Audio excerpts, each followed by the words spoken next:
जब नाश मनुष्य पे छाता है, पहले विवेक मर जाता है। रश्मि रथी का ये प्रचलित लाइन जिंदगी को दर्शाती है। हम सबके जीवन में भी दोस्त ऐसा ही होता है। जब हमारे जिंदगी में खराब समय चलता है तो हमारी बुद्धि के ऊपर काले बादल छा जाते हैं। वो हमारी बुद्धि को खुलने ही नहीं देते। हमें चीजें समझ में ही नहीं आती। हमें लगता है कि हम तो सही कर रहे हैं, पर हमारे आसपास के लोग कहते हैं कि ना, तुम सही नहीं कर रहे हो, तुम गलत कर रहे हो। और हम सोचते हैं कि हम गलत क्या कर रहे हैं, हम तो सही राह पे हैं, ये लोग मुझे गलत क्यों बोल रहे हैं। और हम देखते हैं कि धीरे धीरे हमारी जिंदगी में सब उल्टा होने लगता है। हम जो डिसीजन लेते हैं वो उल्टा ही ले लेते हैं। खराब समय में आदमी डॉक्टर के पास भी जाता है तो दवा गलत लेके आ जाता है। तो आदमी तो गया था अच्छा इलाज कराने, डॉक्टर तो भगवान का दूसरा रूप है, वहां से गलत इलाज करा के क्यों आ गया। बुरे समय में बुरे लोग ही मिलते हैं, सलाह देने वाले भी बुरे ही लोग मिलते हैं, अच्छे लोग नहीं मिलते हैं दोस्त। बहुत कठिन होता है खराब समय में अपने आप को संभाल के रखना। इसीलिए लोग कहते हैं कि जिंदगी में आपको हमेशा गुरु बना के रखना चाहिए, एक ज्ञानी पुरुष को अपने पास रखना चाहिए, एक संत को अपने पास रखना चाहिए। क्योंकि जब समय आपका बुरा आएगा तो उस बुरे समय में वो संत आपकी रक्षा करेगा। वो आपकी नहीं करता ना, आपके बुद्धि की करता है।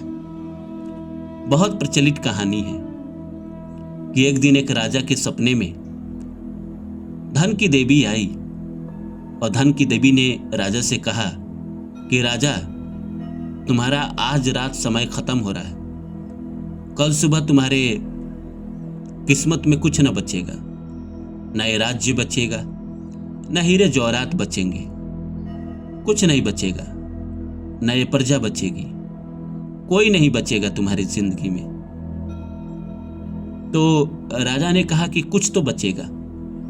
तो राजा ने कहा कि हाँ, तुम्हारे राजगुरु तुम्हारे पास रहेंगे और एक गधा तुम्हारे पास रहेगा, इवन रानी भी तुम्हारे पास नहीं रहेगी। राजा ने कहा ठीक है, लेकिन ऐसा क्यों। नींद के देवी ने जवाब नहीं दिया, वो चली गई। सुबह हुआ और राजा जैसे नींद से उठा और उसने देखा सारे राजमहल खंडहर में बदल गए थे, कोई नहीं था राज्य में, एकदम राज्य वीराना पड़ा हुआ था। वो कमरे से बाहर आया तो देखा कि एक गधा और एक गुरु सामने बचे हुए, बाकी सभी लोग चले गए। राजा ने कहा कि गुरुजी, ऐसी ऐसी बात है, कल रात में नींद की देवी, माफ करिएगा, धन की देवी मेरे सपने में आई थी और उन्होंने कहा कि ऐसा ऐसा होगा, और सुबह मेरी आंख खोली तो ऐसा ही है। मैं क्या करूं, मैं तो तबाह हो गया, बर्बाद हो गया गुरुजी। गुरुजी ने कहा कि कोई बात नहीं, चलो दूसरे नगर चलते हैं। वो गुरुजी उस राजा को लेकर दूसरे नगर गए। वहां पे राजा को कोई नहीं पहचानता था, सारे आम मनुष्य थे, साधारण मनुष्य, गरीब लोग। उन्हीं के बीच में एक झोपड़ी मिल गई राजा और गुरु के लिए और गधे के लिए। राजा वहां रहने लगे, गुरु की सेवा भी करते थे, गधा बाहर बांधा हुआ रहता था।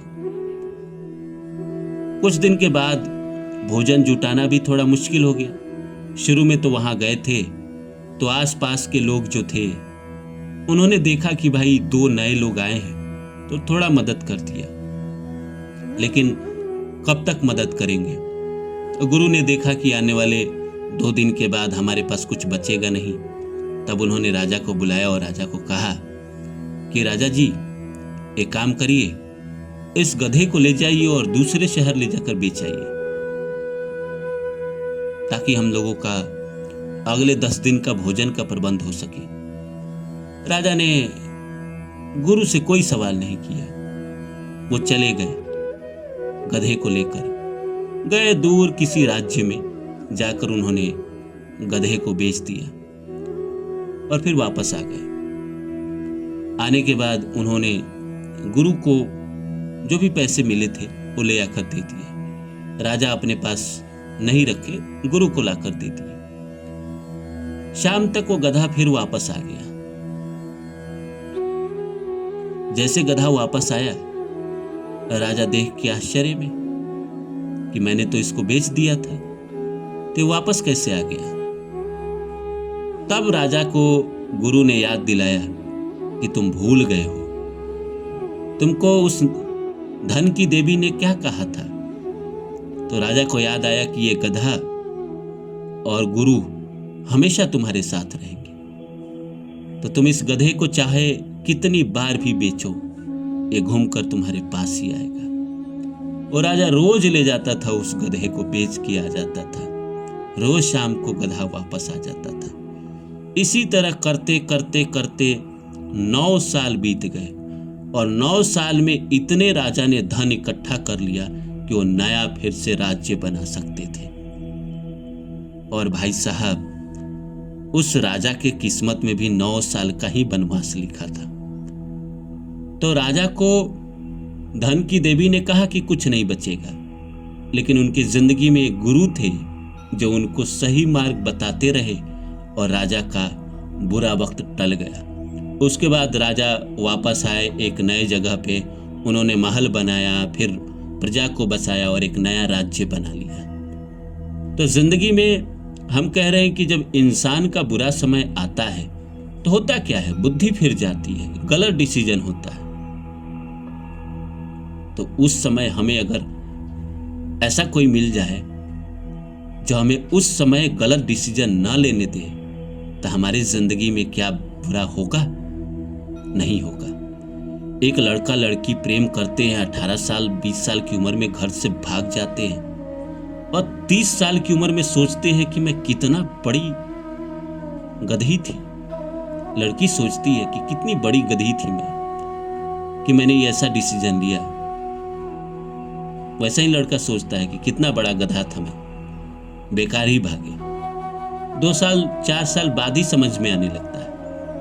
आदमी कहीं कोई पैसा इन्वेस्ट करता है, किसी ने सजेशन दे दिया कि इस बिजनेस में पैसा लगाओगे तो 4 गुना हो जाएगा, और वहां लगा देता है, पैसा डूब जाता है। और लक्ष्मी चिट फंड याद है, हेरा फेरी 2 का 21 दिन में पैसा डबल। तो वैसे ही लालच में इंसान फंस के कहीं इन्वेस्ट कर देता है, सब डूब जाते हैं, बाद में अफसोस करता है। जिंदगी में गलत फैसले भी इसी तरह होते हैं, बुद्धि फिर जाती है। बुद्धि अगर उल्टी ना हो तो इस दुनिया में लोग गलत डिसीजन लेंगे ही क्यों?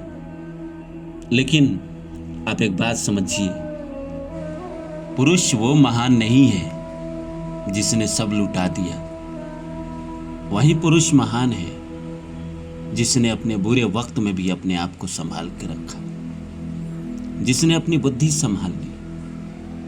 उसको जिंदगी में बुरा वक्त परेशान नहीं कर सकता।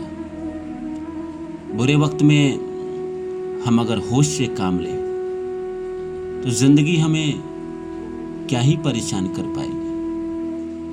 बुरे वक्त में अगर हम सब्र से काम लें, पेशेंस को लूज ना करें, ज़्यादातर लोग वहीं बर्बाद होते हैं जो कहीं ना कहीं जल्दीबाजी में फैसला करते हैं।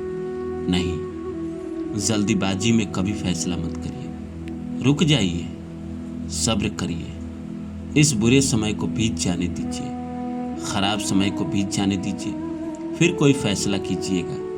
जिंदगी आपको उजालों की तरफ लेकर जाएगी। मैं तो इतना ही कहूँगा आप लोगों से।